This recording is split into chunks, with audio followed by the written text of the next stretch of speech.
Okay, and I just want to welcome everybody.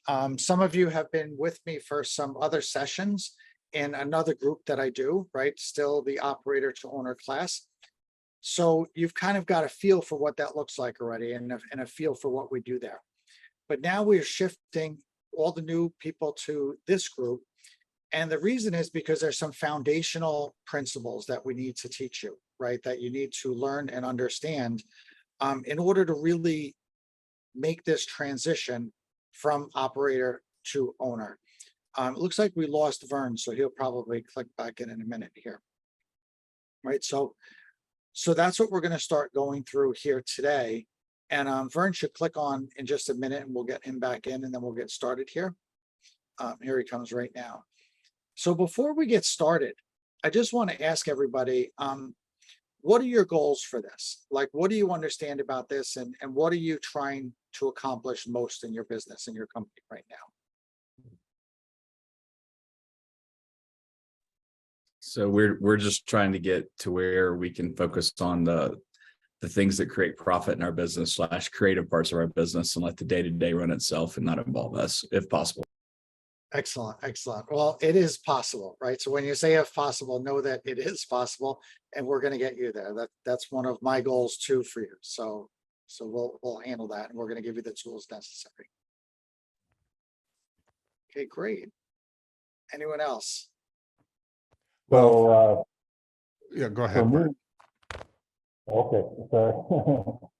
So for me, I would like to be able to just focus on more of the visionary focus of the company, so we can get to a point where we can develop a couple of other divisions in a company, without me having to be involved in the day-to-day stuff, out in the field.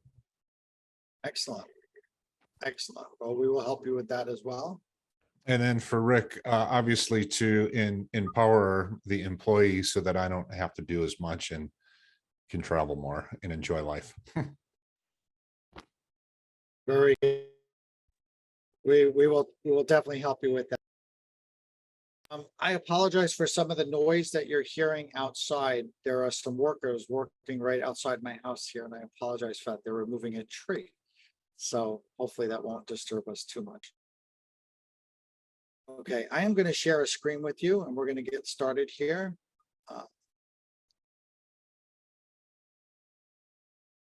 Okay, and just a thumbs up if you could see that. It should say business perfect optimization operator to owner. Okay, and this is exactly what we're going to start doing is we're going to move from a place of operating our business to a position of owning a business, right? And one of the first questions I want to ask is what does that even look like, right? What does a business operator look like? And what does a business owner look like? And not only do what we think that looks like, but what does the world think that looks like, right? So like anyone else, if you want to find something out in this day and age, what do? We Google it, right? We just go to Google, we look up and we say, what does this look like? So I did that. And I just want to show you some different slides. And this is kind of what the world thinks it looks like, right? So I picked a couple different industries and I put down restaurant owner, right? And if you look at these images that come up here, it shows people that apparently, according to Google, they look like restaurant owners.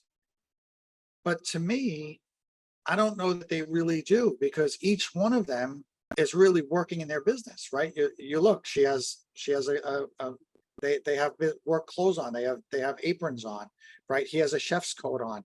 So to me, these don't look like business owners at all. They look like they're working within their business. I did this in the automotive industry. I typed in body shop owner, and again, you see people working on the cars physically. I did this as a repair shop owner, right? And here you could see people with components in their hands. These look like mechanics to me.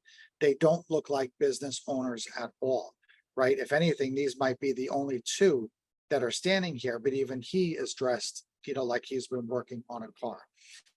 So I want to share with you an experience that I had when I was, in my 20s, and my wife and I had opened our first business, and it was an automotive repair shop. And what we did was the first shop I opened was just a single shop, one lift, and just me working. I was the only one working. And I was doing everything. I was answering the phones, I was fixing the cars, I was road testing them, dealing with the customers, and I was the bookkeeping department. I was the advertising department. I was everything in the company. But over the next few years, the Lord blessed and my business quickly grew to where we now had 3 very large facilities, right? Each facility had more than 10 bays in it. They were like dealership size facilities. And we probably had, I don't know, somewhere around 75 or 80 people working for us in all 3 of these businesses. And now I was still in my 20s, or maybe like high 20s, all these people working for us, but I was still a true business owner, a true business operator, where I was still doing a lot of the work. Even though we had all these employees, I was working, at that time, 6 days a week. I was working 12, 14-hour days.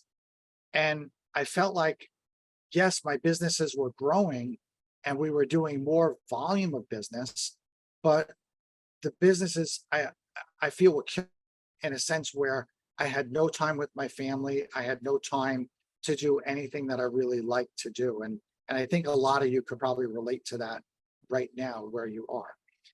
And then I remember one day I got this card in the mail, and it looked like this. It wasn't this exact. And back then, people, we didn't have the internet back then, right? So it wasn't like you were getting ads on Instagram or Facebook or anything like that. You were actually getting physical mail delivered to you. And I got a card that looked like this. It said, "Is this any way to run an automotive repair shop? We think so." And I remember seeing this, saying, how could anybody think that this is a way to run an automotive repair shop? Like, this is 2 people sitting on a beach here. Like, what does this have to even do with the automotive industry? And I remember it was such a contrast to me that it made me take notice of it. And it made me ask the question, is this possible? Is it really possible to be able to own a business, but not have to be a slave to that business every single day? And let me tell you, when I got the card, I didn't know how this would be possible. I kind of dismissed it for quite a while until another event took place that really forced the issue for me to move from business operator, business owner. But I knew now that there could be another way, right? This was a contrast to me of what business ownership could look like. How many people here think you could be running your business in this position? Just a show of hands. Okay, good. I hope that you do think so, because you can. You absolutely can. And that's my goal, is to get you to this level of operating a business or owning a business, not the pictures that you saw from Google that I brought up there for you. Okay, so do you want to be a business operator, or do you want to be a business owner now that you saw that contrast, right? And believe me, there's nothing wrong with working in your business. Okay, if you want to work in your business because you love doing it, okay, maybe, one of our businesses is a restaurant, right? And my wife does love going to the restaurant, but she doesn't love working in the restaurant, right? So, I mean, does she enjoy cooking? Yes, she does. But really, when she goes into the restaurant, I want her just socializing with the customers, just saying hello to people, just seeing how they're doing, right? You don't need to be actually running the business. And just so you know, our restaurant, right now we're in Florida. Our restaurant is up in South Dakota. It's in the Black Hills of South Dakota in Spearfish. And we're only there maybe 3 or 4 months a year. We're no longer really a part of that business. And the business completely runs by itself. So if we choose to go there, that's fine. We could do that, but there's absolutely no reason to, right? And that's what I want from you. That's what it'll look like when you have true business ownership versus being a business operator. Okay, so if you want to be a business owner as opposed to an operator, I want you to take 1 minute and answer the question, why? Okay, now, this is really important because if you have a strong enough why behind what you're doing, you'll find the answers of how to do it, right? The reasons come first, answers come second. And so I want you to just write down just 3 points at least, why this is so important to you. Okay, and this could be because it'll help you, build your family better. It'll help you focus on other businesses. It'll free up time to do the things that you love. It'll free up time for you to donate time. Maybe you want to give time to a cause. Whatever those reasons are for you, just take 1 minute. I'm not going to give you a lot of time. Just 3 quick reasons why this is important to you to be a business owner and not an operator.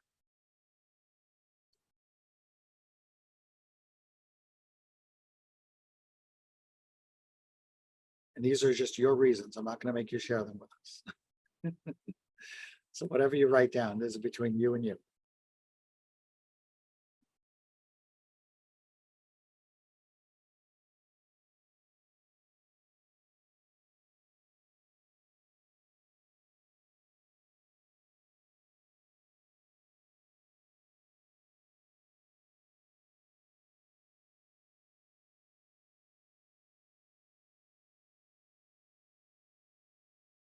And if you write more than 3 reasons, that's okay.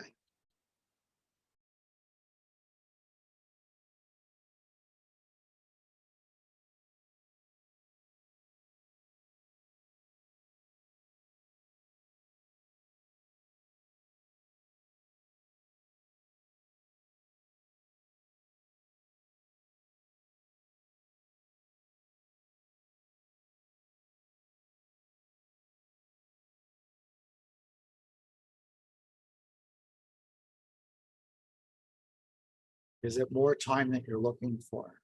Is it more freedom that you're looking for? Is it time with your loved ones that you're looking for? Is it time to explore new business opportunities?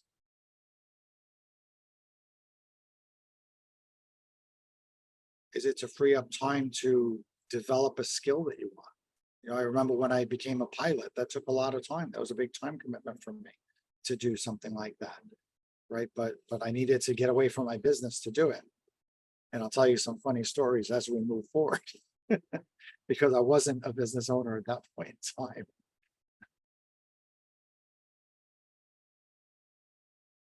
Okay, a few more seconds here. I still see those pens going, so I'm trying to let you keep writing here.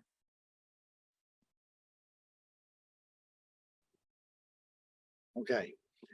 Freedom comes from being a business owner, not from being a business operator. Okay, and you're going to realize that we're going to free up so much time in your life and freedom that you'll have to enjoy things. But to make this change, however, we must have our business running correctly. Okay, so part of this problem or part of this solution is going to be running your business efficiently, and we're going to teach you how to do that. There's a quote here. It says, "It's not the strongest of the species that survive, nor the most intelligent, but the ones most responsive to change." Right. And that's what we're going to go through right now is we're going to go through a change because I'm going to have you running your business differently. Change and flexibility, being able to move, adjust, and pivot when necessary. So the first thing we need to do is get your business running at the peak of efficiency, right? And what I do for a living is I'm an efficiency consultant, right? So I do still travel around. I work in 20 different countries. I don't work a lot. The companies that I work with are mostly remote sessions that I do with them. But there are some businesses that actually want me on premises, right? And they'll pay me to fly out. So a lot of times when we do these classes, I will be in other countries and you'll see that. Right. So as well as so we're going to get your business running peak of efficiency as well as it could possibly run with you. But then we need to get you out of the way so we could run even better. Right. And a lot of times when I say that, people say to me, "What do you mean it could run better without me?" Like they think I'm insulting them, and I'm not. Right. And you'll realize that in a minute that I had to learn that the hard way myself. because when I was running my repair shops, I thought that I was doing such a great job. And I thought that, if it wasn't for me, work wouldn't get done and customers wouldn't get handled correctly and invoices wouldn't get billed correctly. And those were just stories that I was telling myself. Okay, so we're going to change all of that for you. Okay, so the first thing I want you to do is I want you to think about your business. Okay, so this funnel here represents your business. Everything we have coming into the top of the funnel represents all the people coming into your business through various sources. Okay, so these could be people that your customers through referrals, social media, advertising, marketing, direct contact with you. However they're coming into you, this represents all the people, all the customers that come into your company. So I want you to take a few minutes and I just want you to write down, again, same piece of paper, every avenue in which customers find your business. Okay, and start with the biggest, right? Start with the most. If most of your marketing is on Instagram, then write that down, right? But how are customers finding you? Are they finding you through social media? Are they finding you through Google, right? Maybe you're big on Google and you come up top of page, right? Top of page 1 when people type you in. Are you well known in your community and you're getting referrals from local people in your community? I know in our restaurant in South Dakota, a lot of people find us just through referrals from the different hotels in our area. People like, oh, if you want dinner, you have to try, Nona's Kitchen.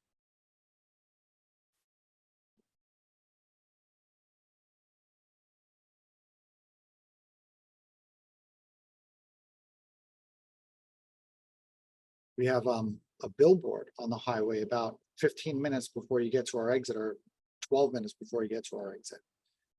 And it shows a big, billboard of our restaurant and the food and things like that. And we strategically put it there thinking that people would pass it and they're not even hungry. But now the pictures that are on that billboard plant a seed in the mind. And all of a sudden, for the next 10 minutes, they're thinking about that plate of spaghetti they just saw. Right. And we start working on them and we get a lot of people in through that billboard. So different ways to do marketing. Okay. Now, when we talk about your business, right, we have the people, processes, and procedures within your company, right? So it's, you might say, yeah, we're a restaurant, or maybe we're, an automotive repair shop, or maybe whatever your business is. I'm an efficiency consultant. But what are the processes that your business is using? What are the procedures? And what are the people that your business relies on? Right. So basically, what is everything necessary for you to deliver your product and your service? Right. So in one of my companies, I'll keep referring to the restaurant because it's easy. There's a lot that goes into that. Right. It's not just us. There are products that have to come from Cisco. There are many employees, everyone from prep cooks in the morning to main cooks during the service. Right. There are just countless of people who deliver our liquor, people who deliver our soda, people who deliver our paper goods, people like, just the list goes on and on. Right. So when I talk about this includes your customers, your employees, your marketers, your delivery people, your repairmen, your accountants, your lawyers, your landlords, if you're renting, basically anyone that's necessary to run your business. What I want you to do is I want you to take a few minutes and make a list of this.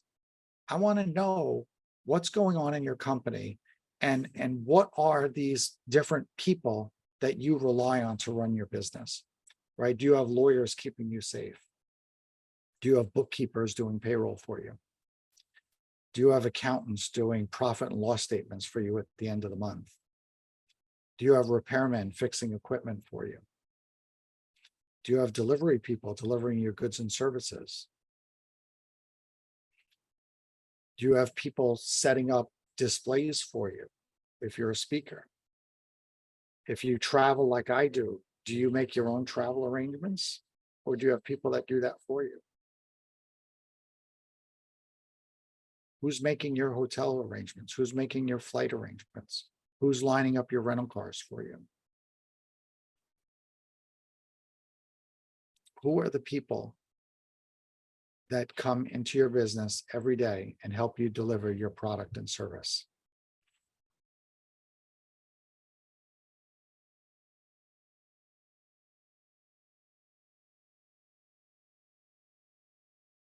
And I'll give you a few extra minutes here because this could be a pretty big list.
About all those people that come in and out. Don't forget anybody.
Okay, so with the people working on their lists, just a show of hands, how many people have more than 10 items on your list? Okay, good. I'm sure you do. If you're running a business, you need a lot more than 10. How many people have like more than 20 maybe. Okay. Keep that list going. Even as I talk here, keep writing. Every single person, everything that's responsible again for you to develop your product and service. Okay, so now as you continue adding to that list, if you need to, right, the next part of this is I want you to take these two lists now. Okay, so you have one list of all the people coming into your business, right, through various sources. This is referrals, there's social media, advertising, marketing, billboards, right, the billboard company that we pay, right, everybody to bring customers into your business. Then your second list is everybody who is responsible to help you deliver your product and service, right? So this is your customers, your employees, your marketers, your delivery people, your repairmen, accountants, lawyers, landlords, everybody, right? So this is like a big list of different groups now. Okay, so what I want you to do is I want you to look at both these lists in front of you. And I want you to either underline or circle or put a star next to, however you want to mark it is fine. If I have a highlighter, use a highlighter. But I want you to circle or mark everything on these two lists that you're involved in. Okay, so in the restaurant, if the water line breaks and I have to call a plumber, is it me who's calling the plumber? Am I involved in that? Or do I have a manager on site that does that? Okay, now, even if the manager calls me and says, hey, Darren, we have a broken line, who do you want me to call? I'm still involved in that because I'm taking the call. I haven't completely turned that over to that manager yet. Okay, so if you're involved in it in any way, shape, or form, I want you to put a circle next to it. Okay, so when it comes to the end of the week for payroll, are you the one doing the payroll? Or if you have someone doing payroll for you, are you the one delivering the hours to the payroll company? When it comes time for the profit and loss at the end of the month, are you calling and asking for that, or does your accountant send that to you automatically? Or do you generate it yourself, maybe out of your QuickBooks? If you own a service company like our restaurant, are you the one placing the orders to Cisco? Or is someone doing that for you?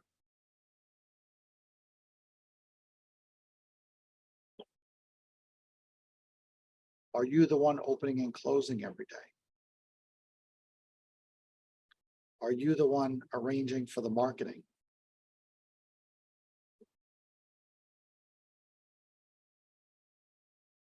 Are you the one setting the schedule for people who appear? Like we have people that play music in our restaurants. Are you doing that yourself? Or are you involved in it anyway? Okay, so go down these lists and circle everything you could see.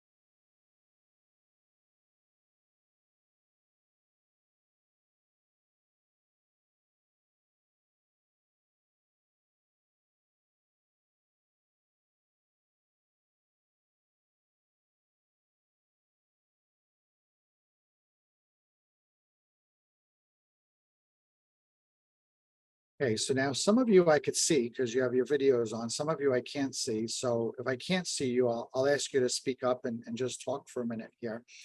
But with a show of hands, or if you don't have your video on, just tell me, how many people are involved in more than 50% of that list, right? So if you have 20 things on your list, are you doing 10 of them? Okay. Are you a higher percentage than that? Let's say 60% or higher. Okay. Anyone at 70%? Okay. And if you're 70% or higher, what you're going to find is that, number one, let's start with this. you're not doing anything wrong. And there's probably, you're with 90%. Thank you, Austin. You're with 90% of the companies out there. Okay, because a lot of times what happens in companies is business owners are, what I call, they're great at their craft. Okay, so when I started my first automotive repair shop, it's because I loved automobiles and I loved working on them and I thought I was good at them. And now I'm going to open my own shop, right? But just because I know how to fix cars, it doesn't mean I know how to operate a business, right? And sometimes people are great cooks, so they open a restaurant. Or sometimes they're great lawyers, so they open their own practice instead of really working for someone else. And in all these cases, what happens is we're not really good at business. We didn't go to school for business. We went to school, or we learned through apprenticeship our trade or what we do. And this is where the rub comes in. This is where things go wrong and people end up becoming tied to their business because they start their business. And for me, just to give you my background story, when I started my business, again, I was alone. So at first I was doing everything. I was answering the phones. I was doing the marketing. I was fixing the cars. I was road testing the cars. But then as the businesses started growing and I started hiring employees, well, the first thing I did was I hired more mechanics, right? I still answered the phones myself. I still did the books myself. I still did all that myself. And then I would hire service writers to deal with the customers a little bit. But I still carried so much of this load myself because I was good at it, or at least I thought I was, right? and what we find out, it was, and you're going to hear me talk about this person a lot. I'm going to call this person Uncle Clarence. And Uncle Clarence was someone who came into my life at an early stage of my business, and he was just retiring, right? So he moved from downstate New York to upstate New York, where my shops were, and he was done. He ran a factory in New York City. He made women's clothing for a living. He had about 300 people working for him. And then he sold all that and retired to upstate New York, where my shops were. And when Clarence came in and he saw who I was and he saw me struggling in business, he decided to help me, right? And he said, I'm going to help this young kid understand business more, is what he did. And Clarence started coming into the shop every day, and he would sweep my floors and he would give customers rides homes. But more importantly, he started mentoring me on business. And at one point in time, he said to me, he told me that I was the main problem in my business, that the business, what was keeping the business from growing to what it really could grow to was me. And I said to him, I said, Clarence, how could you say that? Like, I do everything for this business.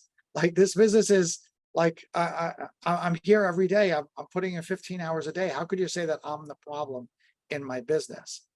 And what he made me understand is that because everything was going through me, as far as I was doing the ordering of parts and I was dealing with a lot of the customers and I was helping the guys understand the jobs and I was making sure the quality control was there. And I was working with the payroll and I was working, the list goes on, just like your lists do, that I had become the neck of the funnel. Okay. And just as you could see here on the bottom where it says you, what happens is your business can only produce the amount of work that you could produce, or the amount of, thought process that you could handle. And what happens is, even though you think you're being effective for your business, you're not. What's happening is you're choking your business because as a person, you could only process so much.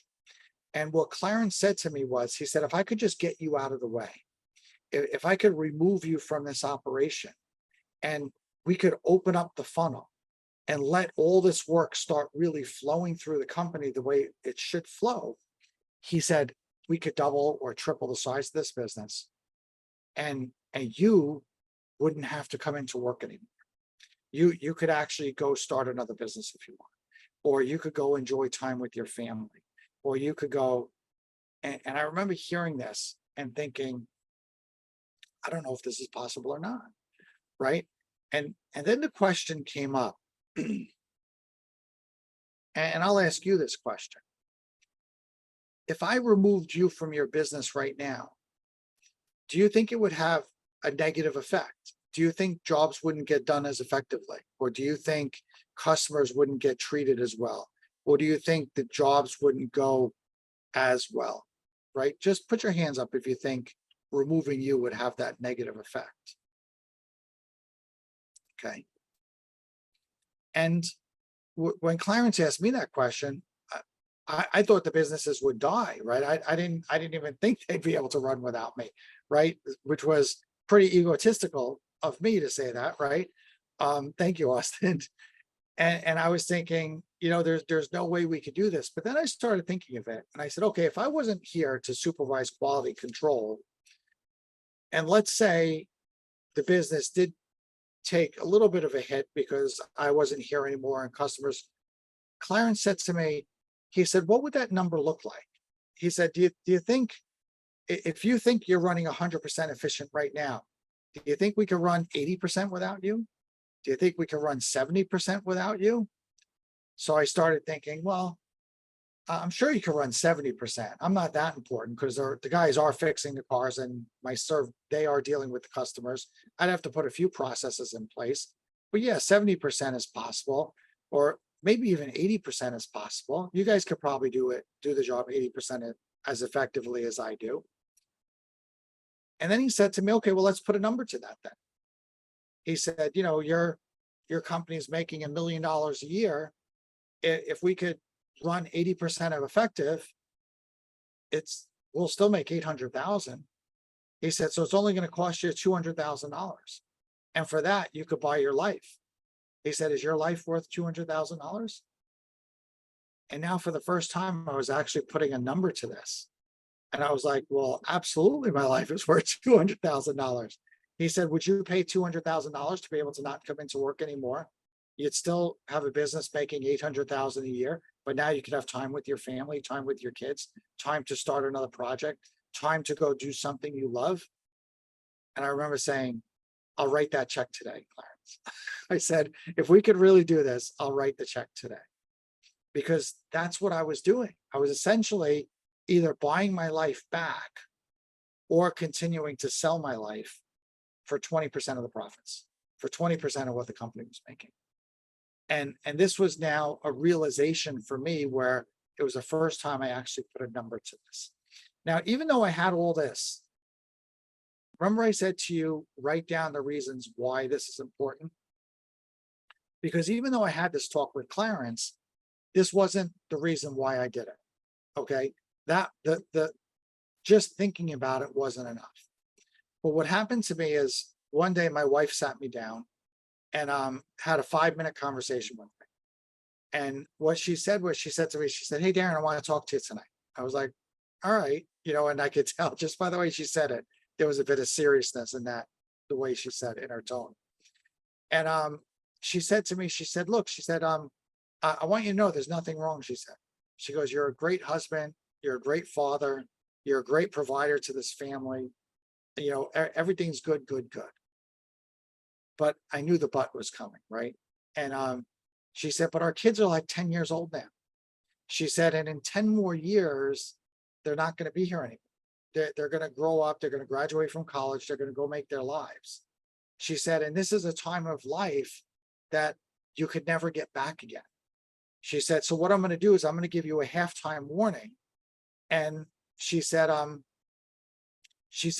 you do with it what you want, right? If you want to work your way out of the business and give us more time, that'll be great. But she said, I just want to let you know this is happening. And I said to her, I said, okay. I said, well, this is important now. And now suddenly I had a strong enough why to make this happen. Austin put in the chat, you know, we're talking about, would your business survive? And Austin, you said mine would die, right? And I don't know if you want to expand on that. I don't want to put you on the spot, but if you want to expand on that and tell me why you believe that, we could discuss that, right? But I don't want you to think that that's true, because it's not, right? Your business wouldn't die. So what I did to get out of my business. This is the first time I tried, like, let's say, operator to owner. Is I said, I'm gonna start in small phases. And I'm gonna start with training my staff to do what I need to be done. But rather than just delegating work and hope that it gets done good, what I did was I came up with this plan where I said, look, our business starts at 8 o'clock. So what I'm gonna do is, and I went in and I told this to all the shops that, because I was at different shops, different days. I said, what I'm gonna do is I'm gonna come in at 8 o'clock. And even though I'm here, I said, you can't ask me any questions. I'm not gonna answer any phones, and I'm not gonna deal with any customers. Okay, so you have to pretend I'm not here. I'm just gonna be kind of hanging around, and you can't ask me anything. And I wanna watch you run the business just for 1 hour, just from 8 to 9 o'clock. You're gonna answer all the phones, you're gonna deal with all the customers. The front end's gonna deal with dispatch. The mechanics are gonna have to, figure out the problems on their own. They can't ask me for help. And just for 1 hour, that's all it is. And at 9 o'clock, what we'll do is we'll have a quick meeting, 5 minutes. And I'm gonna tell you anything that I would have done differently. Okay, so I didn't tell anybody that they did anything wrong, even though if I thought they did, I didn't say that. Just what would I have done differently than they did it to maybe be a little bit more effective. And then at 9 o'clock, I could go back to working in my business, right? So my business wouldn't die. My business would keep running, and it was only going to really miss me for 1 hour, but that was an important hour because I was going to observe how other people. And this was my first step in letting people actually start learning the important skill of decision making, right? And strategic thinking. And what I did was I did this for a period of about a month. And then what I found is that after a month went by, all of a sudden, there was nothing to talk about. From 8 to 9 o'clock, things were going smooth and there were no problems for me to deal with. And then what I did was I expanded that from, instead of 8 to 9 o'clock, 8 to 10 o'clock. And then I did that for another month or two. And then eventually 8 to 12 o'clock. And I did that for another month or two. And then all of a sudden, I'm going to take Wednesdays off. I'm not going to come into work Wednesdays. And then once the weeks were going good and Wednesdays didn't matter, then I took Tuesdays and Thursdays off. And once that didn't matter, I took Monday, Wednesdays, and Fridays off. And inside of took about a year, I didn't have to go to work anymore. And now I had my businesses running independent owner, independent of me, but yet just as effective. And what I'm going to share in a few minutes, even more effective. I'm going to let Austin talk for a minute. Austin said he's going to share with us. So Austin, yes, please. Go right ahead.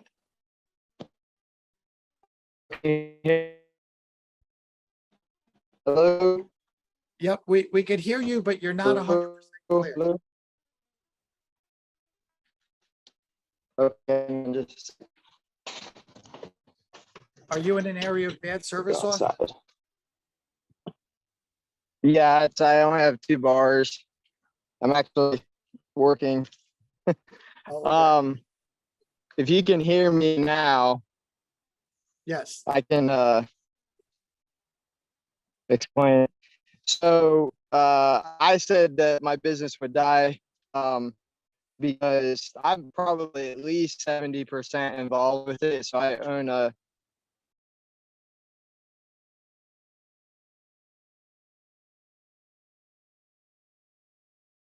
Okay, it looks like we lost Austin. So he'll sign back in. Here he comes. Austin, we're losing you there. You kind of faded in and out. So maybe what we'll do is we'll get you to share on the next call, or if you could get to better service, because we couldn't really hear you and then you dropped off there. So I apologize for that. What Austin was saying, he's 70% roughly involved in his business, which most of us probably are, right? But our goal is going to be to move you away from that, right? And go from 70%, not from 70 to 0 overnight. That's not going to happen. But how do we get you from 70 to 69? How do we get you from 69 to 67? right? And how do we keep moving you down little by little so that it doesn't affect your business? So that'll be the goal. And that's what I did in my business, right? I kept moving myself down and down and down until a year clicked by. But after the year, I no longer had to go to work anymore. And now it was true operator, true ownership of the business. And then when I did that, an important thing happened. My business almost doubled in size. And this is because I was no longer being the neck of the funnel. Now, instead of me doing all these different tasks, I had all these tasks split between the 70 or 80 people that were working in my company at the time, right? And now there was no more funnel. Now everything just flowed through the company as it was supposed to do. So that's the direction we're going to be heading in this class, okay? There was an article by Inc. magazine, right? And I just grabbed this just to show it to you. You can look it up on the internet. It says, are you an owner or an operator, and why you might need to fire yourself, okay? Which is kind of what we're talking about here. And I don't want you to fire yourself. That's not what we're going to do. What we're going to do is we're going to position your company so that you're now strategically working as a leader of your company and not so much as a worker on the front lines of your company. Okay, so for homework, right? And what we'll talk about this in a few minutes, I want you to spend some time looking at the list that you went over today, right? And I only gave you a few minutes to do things. So you may need to add items because we didn't really have a lot of time to fully do this today. So after the call, you could go through your list and add the items you need to add. Then as you study the list, I want you to choose at least one item. Okay, so if it's just one, that's fine. I'm happy with that. And I want you to think about this one item that you could delegate, or you could turn over to someone, or if you don't have any employees in your company and you're that small of a business, who can we turn this task over to, right? And there are plenty of options out there for us. We could, you could pay your accountant to do the bookkeeping for you instead of doing it yourself. You could hire a virtual assistant to do so many tasks, right? There's virtual assistants do things like scheduling appointments, making phone calls, travel arrangements, managing email accounts, things like that, right? So I want you to go through the list and we're going to start delegating some of these tasks, right? And I just want to paint just a little vision for you of, as an owner of your company, this is like being the pilot of an airplane, right? When you guys fly on a plane, there's a pilot who's really controlling the plane and setting the course for where you're going. He's not out back delivering sodas to you. He's not out back fixing, a problem in the bathroom. He's not working on problems with the engines when it's on the ground. He has one task, and that's piloting that aircraft, okay? And he's responsible for that. And from that position, he's able to see where the plane's heading. He's able to adjust for different conditions that come up, maybe weather conditions, maybe traffic conditions, things like that. But he's able to strategically position that plane where it needs to be so that it most effectively gets towards its destination, right? And that's what true business ownership is going to look like. As we go on in the classes, we're going to be talking about vision for your company. And where is your company heading? And where is your company going? And what do we want that company to look like 3 years from now, 5 years from now, maybe short term, maybe even 6 months from now, right? But as you're working in your company every day, it's hard to do that because you're tied up with the daily tasks of doing all the work, of operating that business, and you don't have time to strategically plan for the next phase of it. So this is where we're heading. And I just want to open it up for a minute just before we close the class today, just to any questions or comments that you might have of what we talked about here today.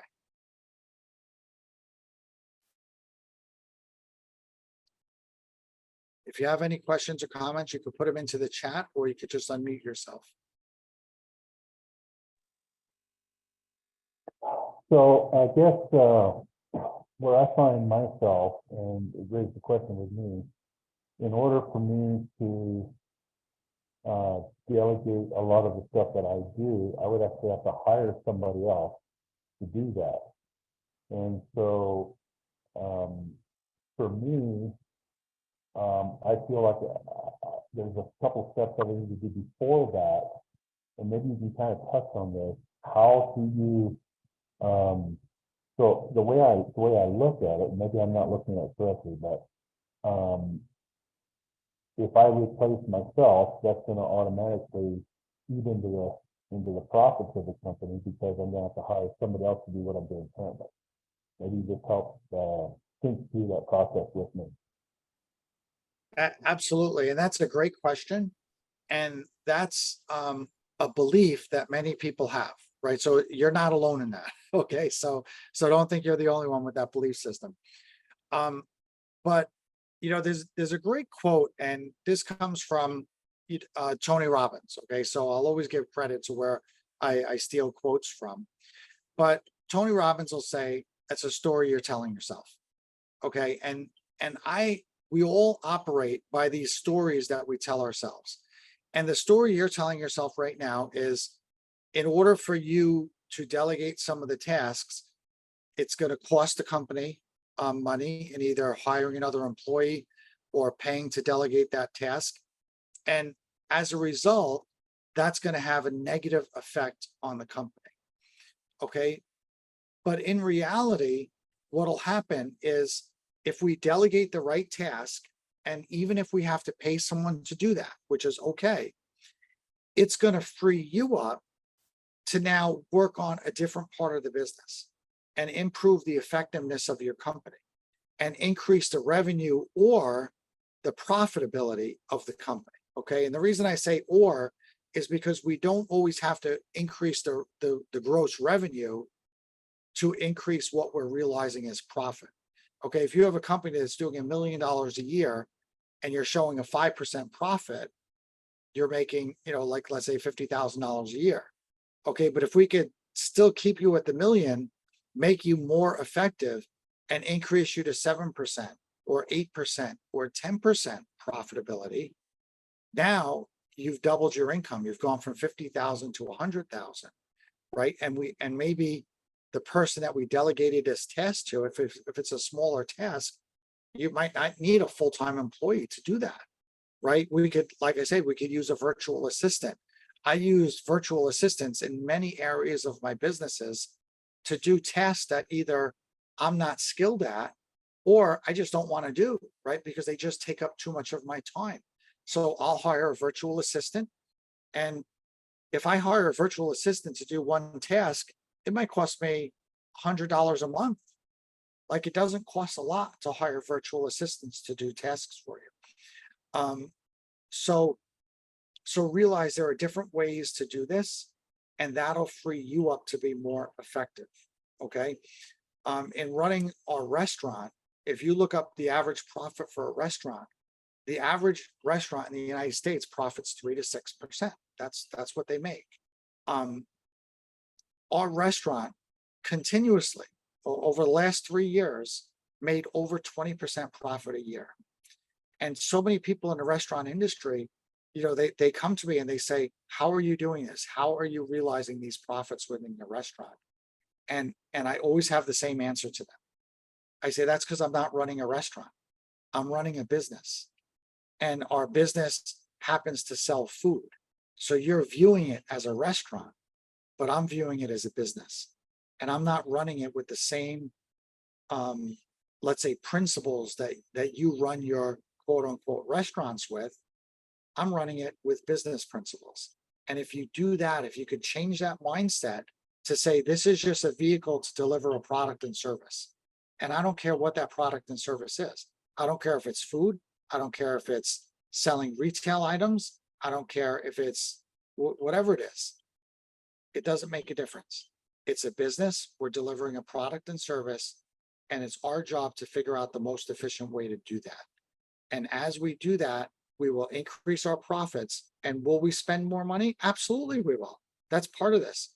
Okay, but it's not a problem as long as we don't just delegate everything automatically to hiring. I'm not going to do that to you. I promise I won't do that. Okay, so let's start with your list, and let's pick one item that you could get off your list without detrimentally in your belief system, hurting your company. Okay, so I don't want you to go hire someone for $60,000 a year to take on one task for you. I don't want you to do that. I want you to think of one task that you could either give to one of your employees, or can we hire a virtual person like on Freelancer to do that for you, right? And if you can't figure anything out, then touch base with me after the call and share the list with me, email the list, and I'll help you go through that, and I'll help you find the people we need to find. But excellent comment, Vern.